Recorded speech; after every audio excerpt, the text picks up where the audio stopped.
Ruang Hening, Ruang Sejuk. Selasa 5 Juli 2022. Bersama saya Leon dari Paroki Santo Stefanus, Surabaya. Marilah berdoa. Dalam nama Bapa dan Putra dan Roh Kudus. Amin. Allah Bapa, Allah Putra, Allah Roh Kudus, kami memuji-Mu dan mengucap syukur kepadamu atas segala berkat, rahmat, dan penyertaan-Mu sampai pada hari ini. Kami mohon curahkanlah Roh Kudus-Mu dalam hati kami, supaya kami mengerti sabda-Mu hari ini dan melakukannya hari ini seturut dengan kehendak-Mu. Ini semua kami mohon demi Kristus Tuhan dan pengantara kami. Amin. Semoga Tuhan bersamamu dan bersama rohmu.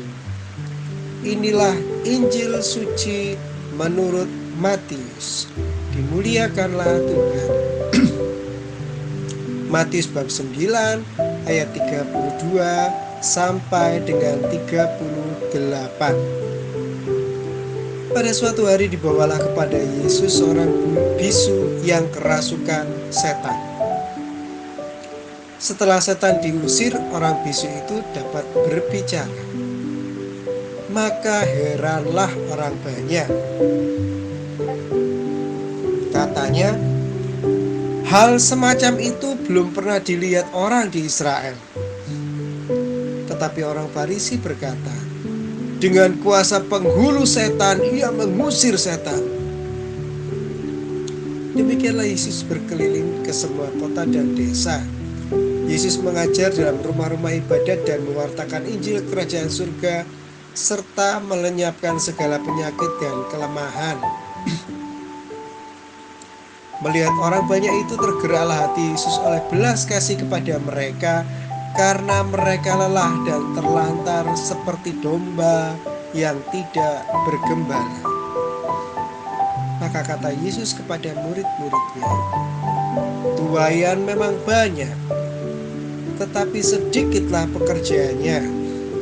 Karena itu mintalah kepada Tuhan yang mempunyai tuaian, supaya ia mengirimkan pekerja-pekerja untuk tuaian itu. Demikianlah sabda Tuhan. Terpujilah Kristus. Ibu bapak, saudari-saudara yang terkasih dalam nama Yesus Kristus, Injil hari ini adalah sebuah contoh perbuatan kasih yang diberikan sendiri oleh Tuhan Yesus. Perbuatan kasih itu spontan, langsung, tanpa pikir panjang, dan yang pasti berdampak positif bagi orang lain, tapi tidak bagi kita yang melakukan perbuatan baik tersebut. Loh, kok bisa? Bisalah. Coba kita baca ulang Injil hari ini. Setelah Tuhan Yesus mengusir setan, orang bisu itu dapat berbicara, dapat positif. Namun apa yang diterima Tuhan Yesus? Dengan kuasa penghulu setan, ia mengusir setan. Lah, kan tidak baik buat kita. Kita dicibir, kita dicemooh. Sekarang coba Anda ingat, apakah Anda pernah melakukan kesalahan? Melakukan sebuah perbuatan kesalahan. Loh, kok kesalahan? Iya, karena perbuatan baik spontan kelihatan orang lain. Kesalahan namanya. Kok bisa? Karena pertanyaan berikutnya, bagaimana reaksi orang lain setelah Anda melakukan perbuatan baik itu? Karena dilakukan di tempat yang umum, Anda akan melihat orang mencemooh dan mencibirkan bibirnya. Namun demikian, Tuhan Yesus dengan tegas memberikan contoh, tetap melakukan kebaikan di mana-mana, bahkan meminta kita untuk menjadi pekerja baginya. Tuh sebentar, itu kan artinya kita jadi romo, suster, biarawan, biarawati? Oh tidak.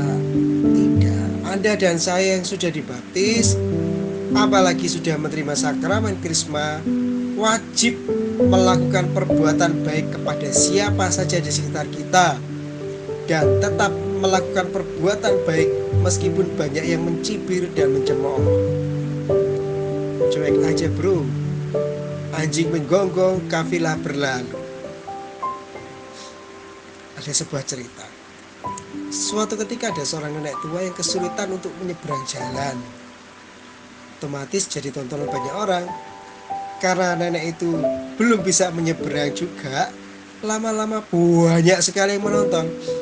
Dan salah satu dari mereka berseru tertahan, "Semoga Tuhan mengirim malaikatnya untuk menolong nenek tersebut." Tidak lama kemudian temannya berkata, "Kenapa nggak kamu aja yang nolong? Kan searah kamu juga mau nyebrang jalan."